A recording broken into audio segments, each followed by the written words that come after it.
Yo,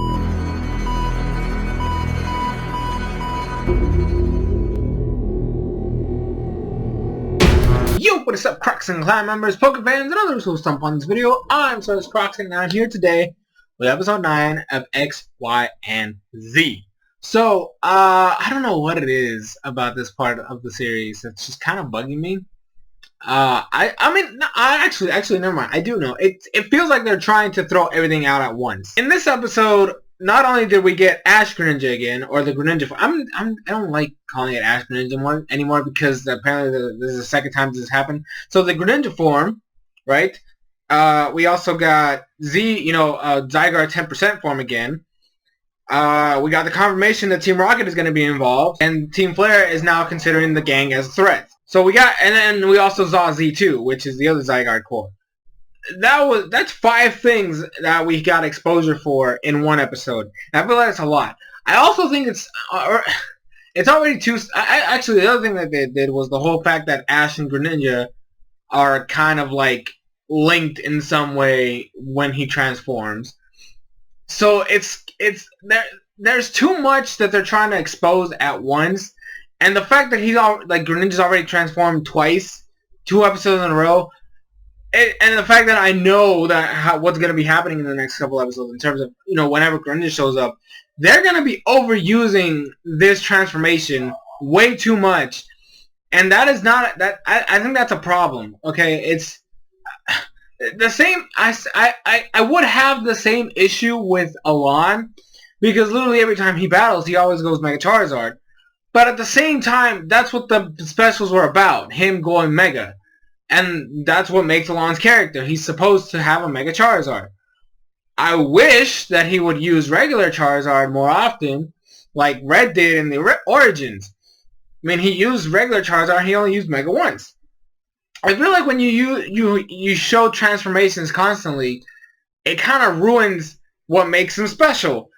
And like right now, I'm still not saying that with Zygarde Core. Because Puni-Chan is just a core, right? So it only becomes a real Pokemon when it fuses with the cells. So, I don't have too much of an issue with Zygarde 10% being there, being a thing. But again, this is the second time we've seen it in how long? We're only 9 episodes in, and we've already seen, like, the gang already saw Zygarde 10% for. That's my point. It's like, I don't mind Team Flare seeing it the first time because they are the ones that are after it. But I think it's way too soon for the gang to know that it's a thing. I don't know. There's just a lot of exposure here that should not. Like, this needs to be fleshed out and spread out a lot more than it is right now. I don't know. That's just me. That's just me. I just feel like they're just throwing everything out right at once, and it's just not. That's not how you structure a story. You have to your pacing needs to be better than this, because the fact that you're doing 5 expositional things in one episode just shows that you don't have the confidence of spreading it out, or actually have an idea of how you want to spread the story. I do like I think that the best thing that would have happened here was for Team Rocket to finally get involved. I think that would have been the only thing that should have happened. Team Rocket getting involved in the story, because like they're supposed to get the war that's supposed to happen is the gang, Team Rocket, and Team Flare. That I feel like would have been the best exposition of this episode. I think Zygarde 10% for was a little too much. I think having Ash use the Greninja form again is kind of too much. I think that them exposing that they're linked is too much. I think Z2 was also too much. And also, I want to say, why are these voices so weird? They're like little tiny creatures, and they have like the deepest voices in the world. Like, that just throws me off. I guess I don't know how they sound in Japanese. I really wish I did. I'm probably going to have to research that at some point. Because like their voices just don't match what they are. Like the whole dream sequence kind of messed me up, because I thought I was hoping that he was never going to talk, because that voice just did not match Zygarde Core. It just did not match Puni-Chan. And then now that I heard the fact that it is his voice, and Z2 also has a voice, they're both really weird, and they don't match the thing. I don't like the voices. I'm gonna say that right. I don't like the voices. Do I have a problem when they talk? No. I just have a problem with what they sound like. I do not like the voice that they chose for the two characters. Now, if this was like 10% form or like 50% form, I would understand the voice being so deep. But it's Puni-Chan. Like, it's like this little tiny thing. It doesn't match. I just don't. I don't agree with it. I don't agree with D2's voice either. And like, there was just a lot of stuff in here. Puni-Chan is gone for now. I believe it's gone for like 3 episodes, if I remember correctly. I don't know. I don't remember. I don't watch the sub, but I kind of like keep up with it. I believe it was like 2 or 3 episodes where we don't have Puni-Chan with us. And yeah, so that was just a lot of exposure that was completely unnecessary. I mean, I get that they want to get the story like started, but there was way too much in this episode.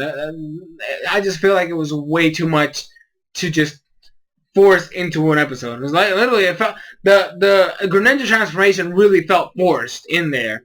The whole pain thing, you know, the link felt really forced in there. I don't know. That was just a thing I had to say. I also want to throw this out because I thought it was hilarious, and I just like sticking it to them worshippers. When they were going into Terminus Cave, right, and they had to like jump the little like gap between the bridges, and so like Ash jumped first, and then Serena, and then Bonnie. Ash didn't help Serena cross. He helped Clement, and while I'm not here to back Ash Clement, okay, because that's just not a real thing. I just want to point out that was just hilarious. I know most people never caught that because it didn't involve Ash and Serena, but I did. I saw that. I saw Ash. Ash was like, "Come on, buddy, I'll help you over. Come on." Because I mean, he's carrying a heavy backpack. He's got all his electronics. He's not the most physically fit person. So like, you got your best friend's got to help you out. So I thought that was awesome. Like he like extended his arm, like helped him cross over. I thought that was great. That was just amazing. I thought it was hilarious. I'm sorry. It was just funny. Yeah, so I really like the thing right now. I want to see Team Rocket fight Team Flare at some point. That's like, I know that there is an episode. I believe there's an episode like I think like 15, somewhere around there, where they do actually battle. I can't wait to see that episode because like I know that I've always said I don't like the concept of Team Rocket, but I like these characters. I like the fact there's potential in them, and so I really want to know how their interaction with Team Flare when it's just them is gonna work. And I think Giovanni appears in an episode, but I don't know. Don't quote me on that because I don't watch the sub, like I said. But I am intrigued. I'm intrigued to see where that goes. But yeah, that's going to be it for this review. Thank you guys so much for watching. Link in the description where you can watch the episode. And as always, my name is SoresanCrockxen, and I'll see you guys in future videos.